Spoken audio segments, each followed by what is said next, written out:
Okay, so we're gonna finish up today real quick with the animal body plans. I think we had one group to go, and then we're gonna zoom in on the Cambrian specifically. Okay, so I think when we last were talking, we stopped with Echinodermata, is that right? Okay, yeah, so we were talking about Echinodermata. They're mainly starfish-like creatures. They can pump water through their limbs, which is super cool. Part of how they move, rather than having a skeleton, is stiffening different parts of their body with different pressures of water. Okay. So the next group that we want to look at is an example of a protostome. So this is a different kind of class of organism. The ones we were talking about previous were the deuterostomes. So protostomes just differ in their gut tube development overall, but the arthropods are a really important group, kind of globally, and also in the activity that we're going to do briefly, looking at some of our Cambrian fauna. Okay. So arthropods are really prolific. You find them in every environment in the modern day. They're 75% of our known and living fossil species of animal. So even though they look like little bugs, they kind of are little bugs, they are important to understand if you're thinking about the diversity of life. So when you're looking at an arthropod, what you're basically looking for is a segmented body. So we see a comparison of a centipede, an insect, and a crayfish. So when we're talking about segments for the centipede and the insects, we can see we have a head section, a body or a thorax section, and then an abdomen or a tail. This crayfish, we can see that they have kind of like fewer segments, but we still have segments. So here we have the cephalothorax. Anytime you see that word cephalo, that's referring to like a head. The thorax is the thorax, so the center part, just like in this insect. And then we have this elongated kind of abdomen leading into a tail that doesn't come as a separate section here on the side. So the typical is that we have three major sections, like this insect or the centipede. So a head, a thorax, and an abdomen. If you see those three parts, you know you're looking at an arthropod. If it looks like this, you're probably looking at an insect. The other thing you're looking for in arthropods primarily are jointed limbs. So we can see that there are many paired limbs. So by paired, we mean we have them on the left side and the right side, because we're still talking about bilaterians. So they have bilateral symmetry, which means we have a right and left side, basically. Exactly how many of those limbs there are is going to vary group by group. As you can see, centipede has, I'm not going to count, lots of limbs. Our insects have a total of 6, 3 on each side. This crayfish has a total of 8, 4 on each side. So that part, how many pairs, differs, but we're always going to see them right and left paired, and we're always going to see a bunch of joints in those limbs. The other thing that we're looking for is a hard exoskeleton. If you think about a crayfish or a lobster or something, you can immediately understand what we mean by that, right? So instead of having bones internally, which is what we're thinking about when we think about like vertebrates and like chordates, we're thinking about an exterior that is hard instead. So muscle attachments instead will be essentially to the shell-like structure rather than to an internal skeleton. Our other major protostome example is going to be our mollusks. So the mollusks also can look pretty diverse. Like one that is probably somewhat surprising to me, is that the octopus actually does go in this mollusk group. It's a bit surprising because our general structure for a mollusk is a muscular foot. So like basically we're looking at a snail here on this diagram, right? So we have our muscular foot part here on the snail. Clams also have like a little foot appendage. All of these would have something that actually counts as a foot inside of it. That's feet that have their limbs. We also have something called a radula. So a radula is like a tongue scraper. I at some point got really obsessed with snails. I read a book that was all some woman got ill and she found a snail in a potted plant a friend gave her while she was recovering from this long, weird illness. And the whole book is just like her watching the snail and observing things it did and like how it helped her overcome her illness, whatever, right? Like it paired the human stuff with the snail stuff. But the snail stuff was actually fascinating. So one thing that she noticed about her snail was she put some paper in the snail's container, and when she woke up, it had little rectangular kind of hole punches in it. And the reason for that is this radula structure. So this is actually like thousands of teeth on like a tongue. So mollusks eat by kind of scraping this back and forth. And they scrape back and forth, scrape and scrape until they break down whatever they're eating. So they actually can attack each other and scrape little holes in the shell of the prey organism. So that's what's up with the radulas, like a mouth, kind of. So the mouth and the teeth and the specialized structure. Mollusks also have a shell, the shell of the octopus, I guess. I didn't look up where it is. I think it's kind of internal, actually, in the octopus, but we also have a mantle structure associated with that shell. And these are some examples of mollusks. I would say, like, your very typical mollusks are going to be like snails and clams, really, is what we're thinking about. Okay. So we didn't go through all the animal phyla, so we're just going to look at this chart that we saw last time to note some of the other ones that we may see mentioned. So the Cnidaria, this one that starts with a C, this is things like jellyfish. And we mentioned ones like coral are actually animals, so are anemones. So they all go in this group, so they're not going to have a skeletal structure, but what they do have is specialized cells for capturing prey. So a lot of that is where those like stinging structures kind of come from in jellyfish, and some corals and anemones also have that ability to kind of paralyze their prey. And that has to do partially with these specialized cells. We also have the brachiopods. So the brachiopods are going to look often kind of a lot like a clam. So our bivalves are mollusks. So bivalves are things like clams. But the brachiopods basically have a different symmetry to them. So the difference is that, like, instead of their reflection being between the and lower shell, you'll see them kind of like within the shell itself down a midline. You'll see a reflection to either half, and they have some valves that also display kind of symmetry. We have bryozoa, so these are filter feeders. So they look kind of like this. So if you looked at it, you might think this, you might just like call it a coral. It's not technically a coral, but it's not a fan-shaped structure. Got some cilia there. The hemichordata, I think I actually did have a slide on that one. So this is going to look kind of like a worm-like structure with 3 parts to it. And the porifera are basically our sponges. So they're going to have a constant water flow through the body. They're not bilaterian, so they were our example of something that just like doesn't have symmetry, either bilateral or radial symmetry, but they actually are animals. Kind of crazy. These things, if you looked at them and you didn't know, you probably think that they're plants. So those are basic body plans, and all of these first arise, as far as we know, in the Cambrian. So that's the first time we see evidence of this. We're going to tab over to that one.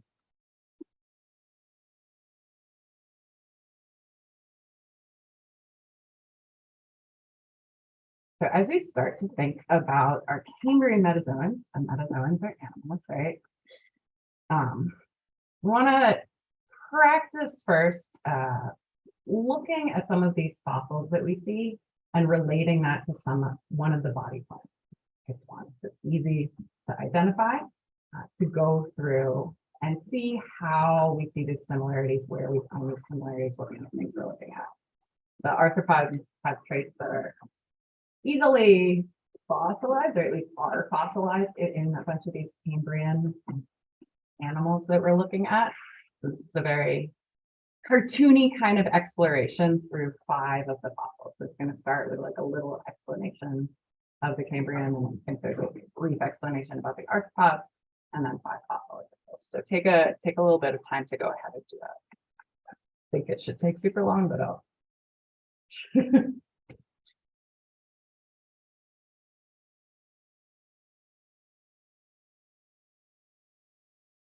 Yeah. Mhm. Mhm. Yeah, those are arthropods. Totally. So is it, I was just wondering. Yeah. That horseshoe crab up there? Yeah.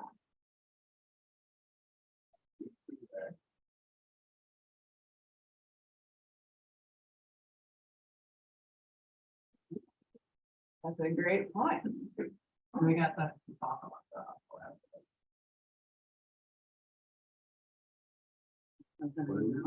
These are horseshoe crabs. So I had no idea what they were. That's yeah. why I was- Yeah. So I grew up seeing them during the mating season on the beach. So they're always kind of funny to me. And then you see like dead ones also on the beach. Those are like alive. But they're alive, yeah. They're sometimes called like a living fossil because they do look so similar to some of the things that we're gonna take a look at from the Cambrian. But yeah, they're wild. They're a great example of an arthropod. They're a great example to like kind of compare to the trilobites we're gonna talk about. And what do they use it for? They actually have a medical use, and that they harvest their blood. It's kind of blue. I think it's for.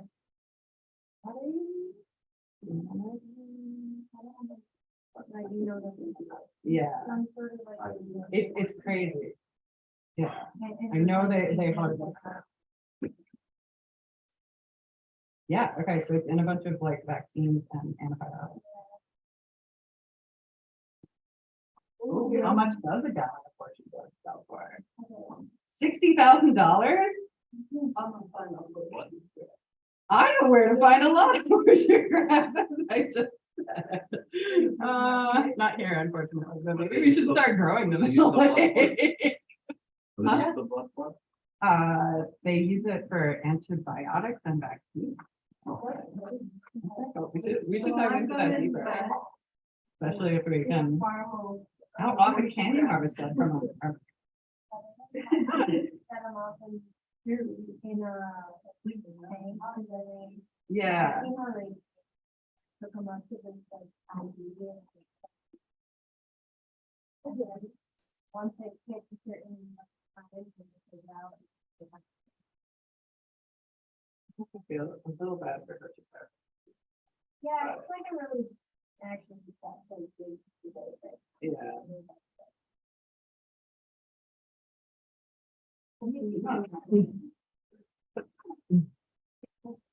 These are the tests that we do.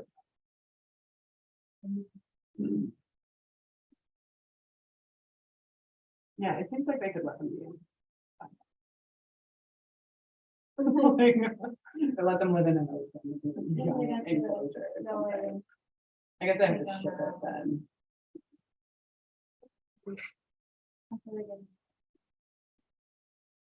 Yeah. Yeah.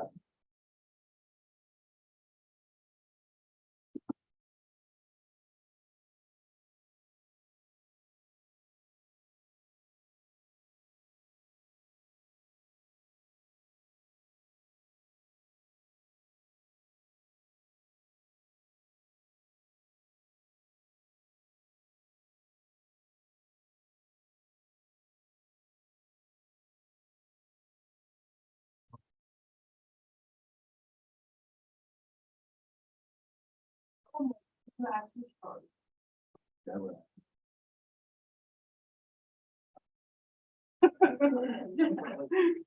A little sharp, but I don't think you're hurt yourself.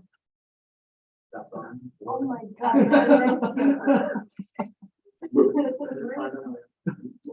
Oh, my. It's getting like in Florida. Are you from Florida? No, I'm from Wisconsin, but we go down to Florida like every year. No, I like, I don't think they're always washed up. Yeah, like. Doesn't have anything in it.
Wi-Fi out.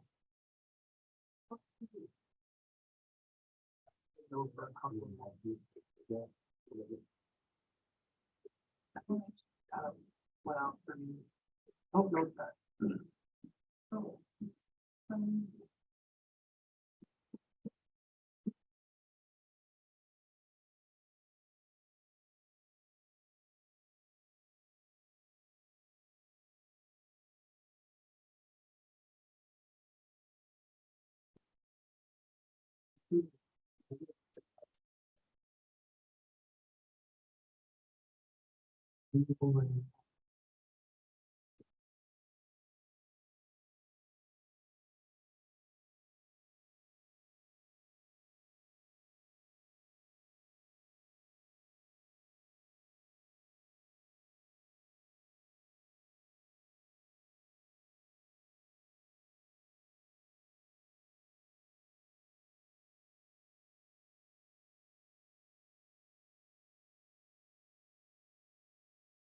The Wi-Fi back.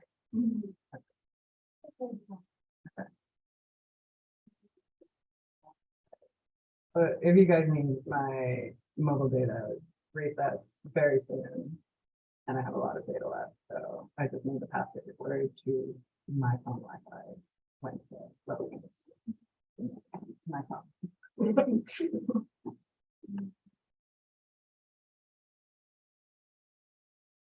It is Wednesday, right?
we've gone through. When everybody is done, I'm gonna ask you these two questions.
How are you doing with this activity?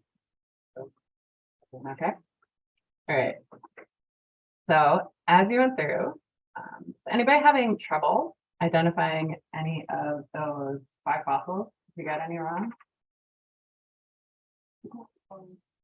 I got one wrong when I did it. Oh. You think you thought those were legs? Yeah. It was something about the body. Mm-hmm. Yeah, that one was kind of my favorite. That one looks like a stick to me. Okay. So I'm gonna click through them. This is the one. If that's the one I got wrong. I thought these looked kind of expensive. Yeah. Kind of like this flat, right? I also think this is what, so like we're gonna talk about eyes at the end of today, but I thought it was crazy, but I thought eyes and socks. And this weird long nose. So it's fun that there are some organisms in the Cambrian that, at least as far as we know, we don't see any descendants today. I like thinking about weird extinct organisms. They're like, I feel kind of the same. Weird alien creatures. This one also cool. So what did it say about the structure of this one? You guys remember like why it counts as a chordate?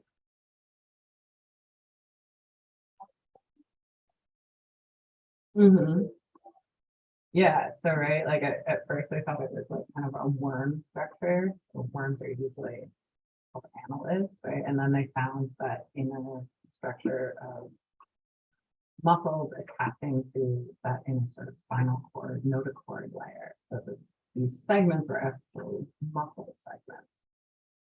So this is where we see some of those like early traits that we see in animals today arising, even in some of these like weird forms. But it's so crazy. And it did not look very much like a modern example either. I like imagining that this walking hag.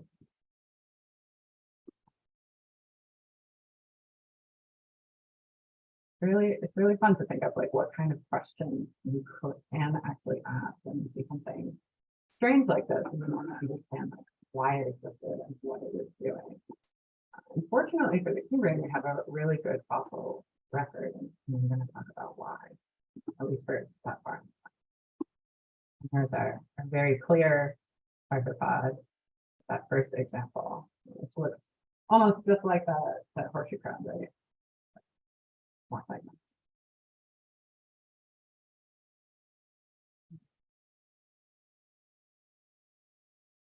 Yeah, I think it is Play-Doh. All the others I could find like a nice image where they imagined what it would look like in 3D. This one I found someone was like selling Play-Doh models. So if anybody has artistic skills and wants to draw a much better, all right. Oh, maybe we should ask that. What's the AI that can make pictures? I haven't used it. It's something with an M, right? There's something that you can describe in words and it'll make an image for you. It's not too bad. Okay.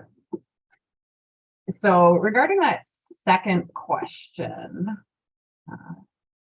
do you guys remember or know, or can you tell why we see this different arrangement in branch tips? So when I say branch tips, what am I asking you about with sticker? So it's a branch.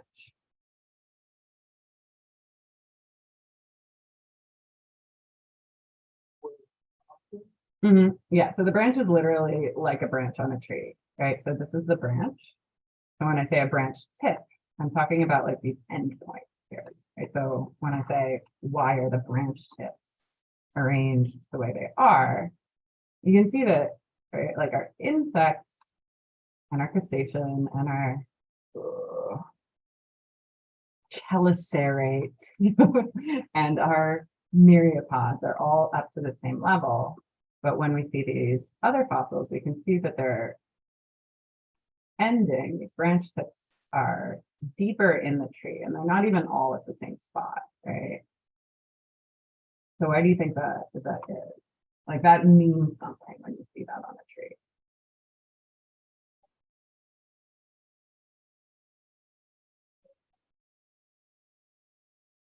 Yeah, so the branch length does have to do with time. So what it means when we see all these branch tips up at the end, right? Or when we might say we're looking at the crown group of something, if they're going all the way up to this top level, that means that they're still alive. These are our extant organisms. So these are things that are still around. So what does that imply about these other organisms?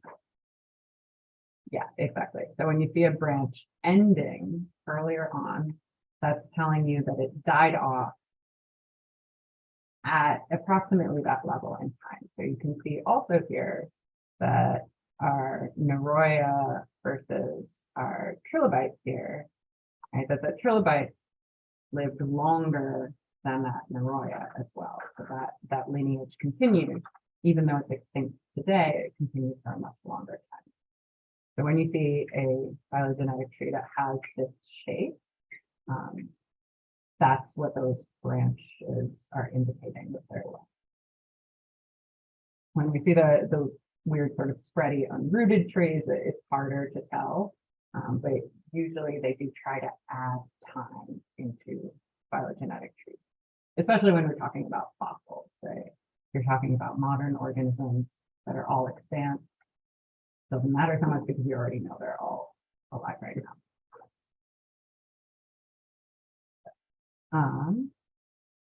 Anything else to say about this tree? Anybody have any further commentary on this tree? Anything you think is weird here? Question mark.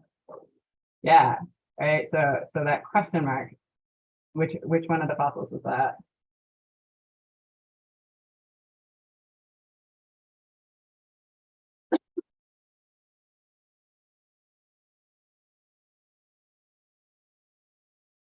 Yeah, that's the Ovibinia, right? Like with the 5 eyes, right? The one that looks like that's the one I got wrong, right? And some of you got that one wrong as well, right? So it looks kind of more like an arthropod than some of the rest of them because of those pieces that looked kind of like segments and those limbs that weren't jointed, but we did have multiple paired limbs. So this implication here at the tree, the question mark, is because we can't associate it with one of the other modern groups, right? So we have some of our other modern animal phyla on here. It doesn't match all our required arthropod characteristics because it doesn't have those joints in the limbs, and there are arguments about whether the segments are real segments or whatever. Mainly the clearest bit is the lack of joints there, but it's so similar in some ways that this suggests that the arthropods might still be its closest relatives, even though it's extinct, even though it wouldn't be within them. So we put it here as like a guess. So this is kind of a hypothesis that we had a common ancestor between that specific organism and the arthropods. We would have a common ancestor, and we could draw like a node here. And then shortly after this point is when the arthropods diversified. That's cool. Any other notes about that? One note I will make, just like while we're looking at it, this isn't specific to this phylogeny, but since we've been talking about phylogenies and sister groups, you should know that some parts of the picture are important and meaningful and other parts aren't. So that's why I was asking you about those branch tips. Because one thing you could do to this tree, which wouldn't change the meaning of the tree, is, for example, if we look at, so if we took this node and our sister groups here, the crustaceans and the insects, if we just flipped them, like scribble out the crustaceans, move the insects over here, and plot the crustaceans to that end, that would not make a difference. That wouldn't be a meaningful change here. So when we're looking at trees and sister groups, I think you've been doing pretty well identifying the sister groups, but sometimes people get tripped up by that closeness on the tree or that order on the tree. And so long as you maintain the same relationships between organisms, the positioning and how you draw the picture, some of that orientation is just personal choice or just like a choice of the algorithm, the software that outputs it. So branch lengths are meaningful. You have sister groups just like flipping right and left, that wouldn't be a meaningful change.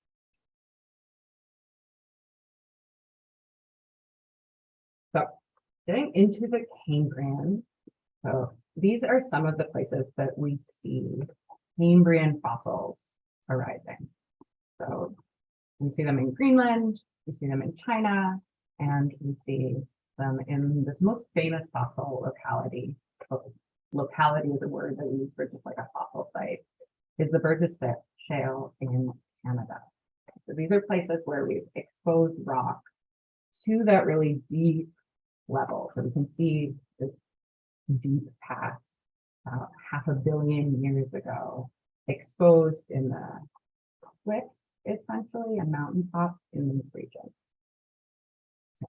So the Burgess Shale is particularly famous as a fossil locality overall, like for sure for the Cambrian, but it's really famous for fossils in general because it has really great fossil preservation, and we find a lot of fossils here. So way back in 1980, they made this a World Heritage Site. It's in the Canadian Rocky Mountains. They made a park for it, and they made a World Heritage Park for it specifically. So there are over 65,000 specimens they've collected here, probably and counting. There's ongoing research in these fossil deposits. So we've known about them for a pretty long time. So the Burgess Shale wasn't always in Canada, because Canada didn't always exist, but it wasn't always positioned on the globe in that same place either. So you can see the location of the Burgess Shale on these paleo continents here. So the Burgess Shale used to be near the equator in a zone, a kind of like continent called Laurentia.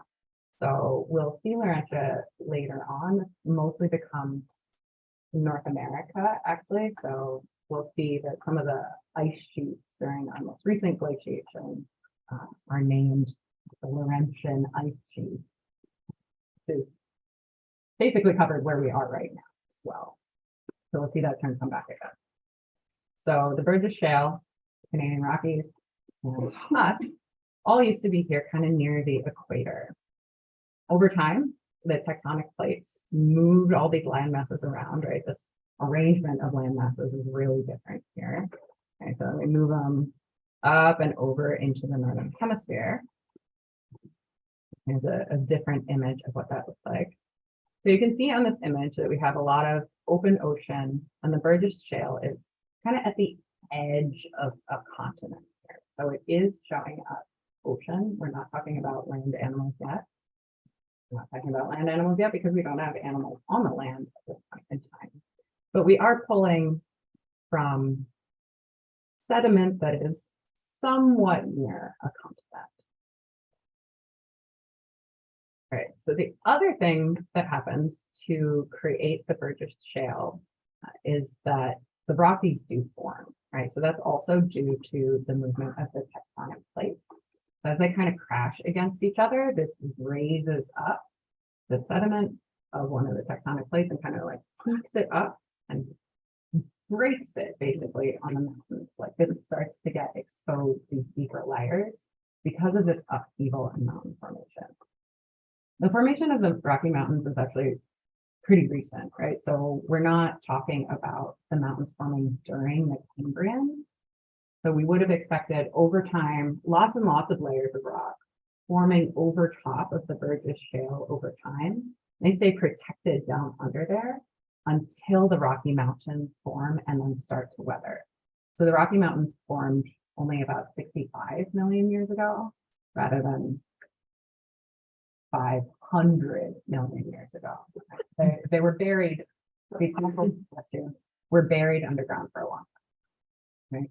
So some of the way we see distribution of fossils globally, like we saw all those Hadean and Archean things in Australia, right, has to do with the modern geology and how that has been shaped, rather than the actual distribution of those animals in the time that they lived. Sometimes it has to do with that, right? When we're thinking about the climate, what climates they would have needed to survive. They saw that the Burgess Shale used to be at the equator, so it might have been warmer than other locations. But a lot of what happens when we're looking for fossils is that we only have rocks of that layer exposed in certain places because that's where we have a mountain form, or that's where we have a desert, so it's not covered in all sorts of jungle trees, in which case you can't see the rocks underlying the forest floor. Okay. So the Burgess Shale is a shale, which is a type of rock, and that's part of why we see this really good formation of fossils. So the way that shale forms is it starts with layers of like mud and silt on the floor of the ocean, right? So this is happening underwater. We get fine layers of mud, deposits, clay, things like that. Now, it's not a shale yet until it actually gets lithified. So lithified, anytime you see this word lith, it's talking about a rock. In your ear and the ear of some other animals, we have otoliths, which are ear rocks. That always means rocks, that lith. So when you take these mud deposits, these layers, and put them under really high temperature and pressure, for example, if you're burying them deep down under lots and lots of layers of rock, and then you start that movement of tectonic plates, this creates high temperature, high pressure, also because of that crashing of the plate and the weight of the rock on top. And this is how it turns into a shale. So shale is a sedimentary rock because it's formed from sediment and layers of sediment. Now, this is great for fossils because this means that if you break the shale, it's basically going to split along those layers that were originally set down as sediment. So we ended up with layers of mud, which then become layers of rock. If you split it, you get sheets coming up. The fossils are found between those sheets, right? Because we're imagining a layer of mud, dead fossil Cambrian organism fell into the mud and then got covered over in that. So when the shale breaks, it's likely to break actually kind of in a line along with that fossil because that's like a weak point, right? You don't have a nice plain total sheet right where the fossil is, you have kind of a gap.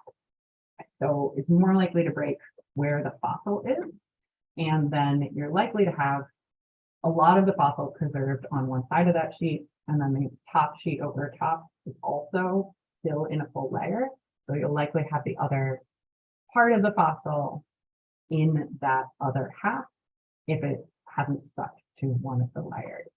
So they're also kind of less likely to break in. We had a rock with like more of a kind of like cube kind of crystal structure, right? We'd have to actually like hit it with a hammer or something to get it to break out.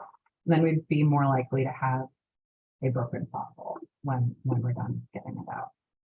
And we might be less likely to find it at all because we wouldn't have this sort of natural exposure as the shale is flaking away essentially in layers. The way they find fossil sites, by the way, is like often just walking around places where there's not much vegetation and like looking at cliffs. So when I say the word exposure, I'm literally talking about exposed layers of rocks. So if you think about what gets exposed, that's usually along a cliff edge, or they often have people look when they're doing construction. I think California like requires it that you have like a paleontologist and or an anthropologist associated with some of the major state projects to make sure that as you're, you know, blasting a new highway through somewhere, right? Like they look and see what you're exposing, what you're disturbing, and kind of quantify that. So some places where we see fossils originally come from sites where we're excavating for some other reason. We had a professor who worked in India on some old mammals, but like where they were working was an active mine site, right? So he was trying to run in there before they like mined the next layer to collect as many fossils as he could. Okay. So that's the taphonomy, the fossilization, the geology related to that for these fossils. So from a paleo environment perspective, like what this looked like, and these layers looked like, actually in the Cambrian, we've got a situation kind of like this. So what we have listed on here right now is a combination of the layers that we would have seen of the continent and then of the ocean coming down from that continental shelf in the Cambrian. So you can see the very edge of the seashore up in green. Then we can see that we have this sort of shallower zone, right? And then we have a deep basin at the bottom of kind of like an oceanic cliff here. But they've also put on here these mountains. These are not Cambrian mountains, these are literal mountains in the Canadian Rockies. So they're showing you where each of those mountains has lifted up out of. So on the top of Mount Stephen, we'd be at the top of this cliff. right? Whereas at Mount Dennis, right, we're down in this basin. So each of those dots represents one of the fossil quarries that they're looking at and some of these shale deposits. Okay. So what do you notice about those fossil sites that we're looking at here? About the kind of like position.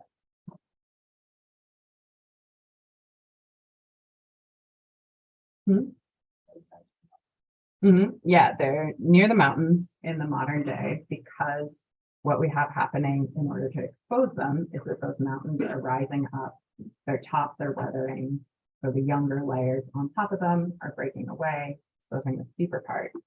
What about in the Cambrian? Do we notice any similarities between where they were in terms of like where in the ocean? The bottom side. Yeah. So most of our localities for these fossils are located in these deep waters at the base of this kind of ocean cliff. And whether that has to do with where these organisms lived, or whether that has to do with both where they lived and also where we have this really nice, pretty shale formation, it's kind of subject to debate with whether this has to do more with how they were distributed in life, or whether this has to do with the taxonomy and the fact that you need them to fossilize to see them. It's kind of up to debate. And they have found some newer sites that are more kind of like up on the shelf. And they do see some of these organisms there. So we think that they were maybe a bit more widely distributed rather than just in this deep layer, but they're less diverse and you don't find nearly as many of them up at these higher levels. Could that also just be because like when the water is moving, there's less movement in that area? Like when you have water say it's like clean for areas up against like a shelf, there's like less sediment movement, so things are getting kind of like put there. So you're talking about like a fossilization And they're process. like never really moving, Yeah. so then they're just kind of like collecting. Yeah, that's part of the argument, right? Like, are they collecting and fossilizing there, or were they living specifically there, right? And it probably does have something to do with that fossilization process, right? Because you need them to like not decay in order to fossilize, and you need them to stay there and get covered with mud. So that situation is somewhat rare. So this is just illustrating like what this fossilization process would have looked like. So we have the organisms actually living in the ocean somewhere.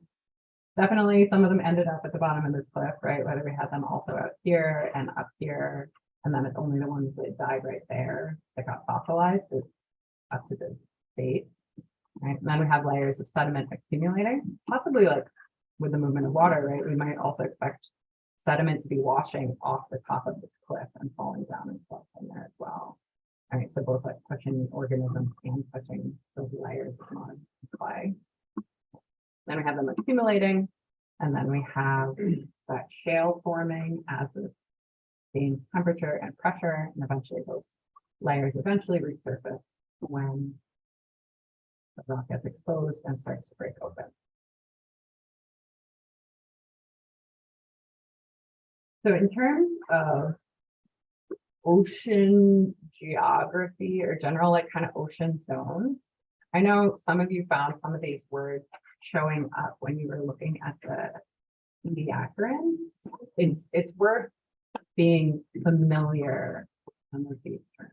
This is an oceanography course, but we want to understand like kind of what people mean when they report that an organism was like living in a benthic zone or something, like the benthic organism. So when we're breaking down the ocean, we tend to focus on how far it is like from the shore, and then how deep it is in the ocean. And that depth is important partially because that has implications for how much light is available to those organisms.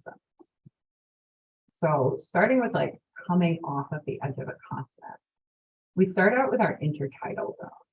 So you can see right here up at the top, we have an intertidal zone, and this is actually the area, when we say between high and low tide, this is the area that the water is like covering and then uncovering.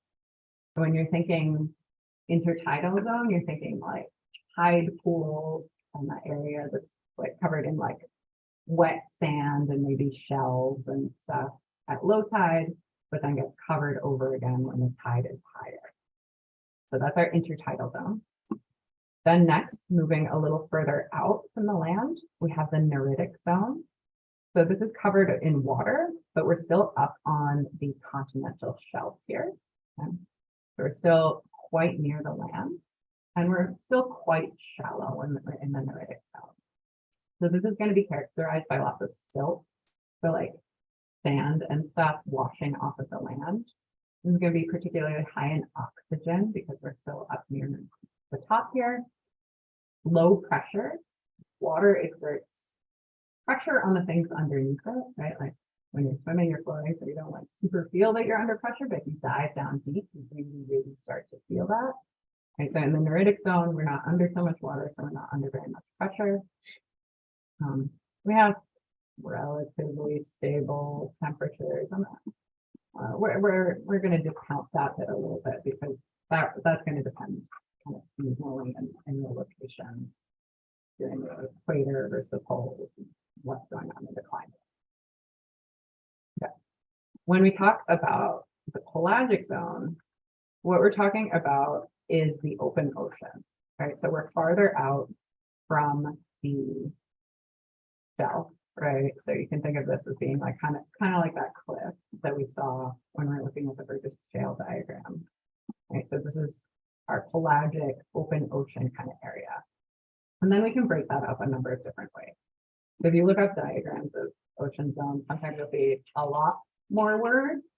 We're sticking to the basics just so we can kind of understand the environment these organisms are living in. Okay, so what we can separate out here, so even when we're in the open ocean, so we're away from this like sand and silt and continental area,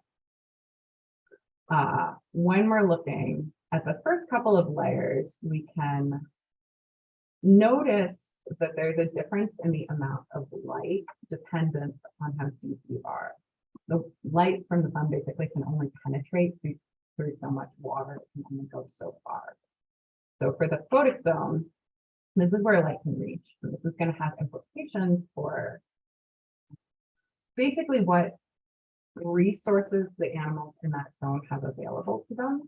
So you need light for photosynthesis. So in the photic zone, you're going to have photosynthetic algae, and you're going to have organisms that can then eat those photosynthetic organisms. Whereas as you get deeper into the ocean, where you have less and less light, you're going to have to come up with new things to eat, right? You're not going to be eating photosynthetic stuff. There's not living photosynthetic stuff if you are deep in a zone where there's no light, right? So here, this aphotic zone, putting A in front of the word just usually negates it, makes it the opposite. So this is where we're losing light in the aphotic zone. And then in the abyssal zone, so like the abyss, right? This is going to be very cold. It's still going to be aphotic, right? Like, so we really don't have light down here in the abyss. And we have a lot of pressure because we have a big column of water pushing down on the organisms here. Okay, so it's going to be high pressure. We do still have a relatively high oxygen as we start to enter it until we get like really deep. But it's going to be much lower in the nutrient content in the water here because we don't have those photosynthetic organisms. A bunch of them got eaten in the photic zone. Some of them fell into this aphotic zone, and then the organisms in this first bit of the aphotic zone ate them. And so by the time we're down in the abyssal zone, we don't really have much in terms of the nutrients being deposited here. What we do have in some of these places are we have hydrothermal vents coming up. So we mentioned hydrothermal vents when we were talking about possible origin of our organic molecules.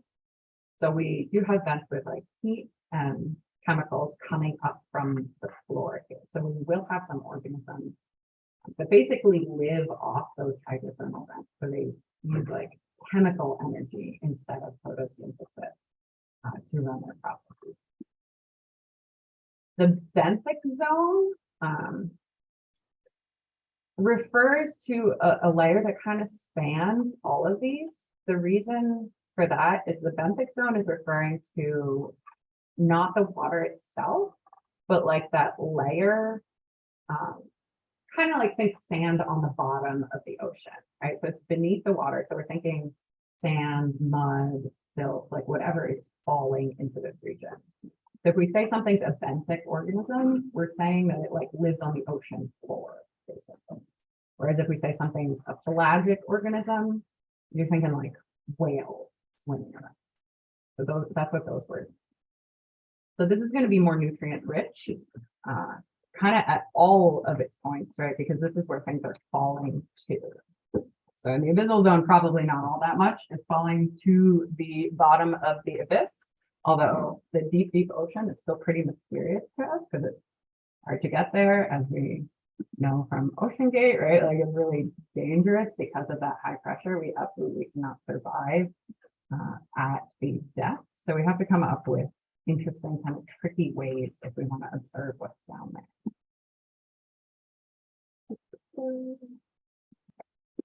So here's just a depiction of some of the things we see in the modern day living in these different zones. So you can see the phytoplankton, so photosynthetic stuff, zooplankton, so like animal type plankton up here, as well as a fair number of animals. Then we can start to see deeper divers as we get into the less light zones. And when we're really, really deep down there, we start to see some really weird stuff. I didn't notice this tripod fish before. That drawing looks a lot like that weird spiky organism. And we can see benthic organisms throughout this, right? So some of them are really deep down here, but we see benthic organisms always kind of just like living on that bottom layer. So if we're summarizing what's going to live at these different layers and characteristics we're going to see, this is often dependent on the amount of ocean light and how that interacts with the ability to photosynthesize and therefore the ability to get food. So where we have the sunlight, that photic zone or the sunlit zone, we have the photoplankton, lots of oxygen. As we start to get into that aphotic zone, we might have turn something the twilight zone. We're going to have some weird fish. We're going to have the beginning of bioluminescence. We're also going to have larger fish and things that can dive, basically eat smaller fish or those weird fish here. The midnight zone, only organisms that can really withstand deep pressures like sperm whales are going to be diving for things here. And the organisms you're going to see are going to be colors like black and red because we don't have light. As you get into the abyssal zone, like water is literally almost freezing, like a degree above freezing. Things are going to be invertebrates because they need to be under crushing amounts of pressure. Okay, so we'll stop there, and next time we'll talk some more about some evolutionary things that are happening in the Cambrian that we can see in the Burgess Shale.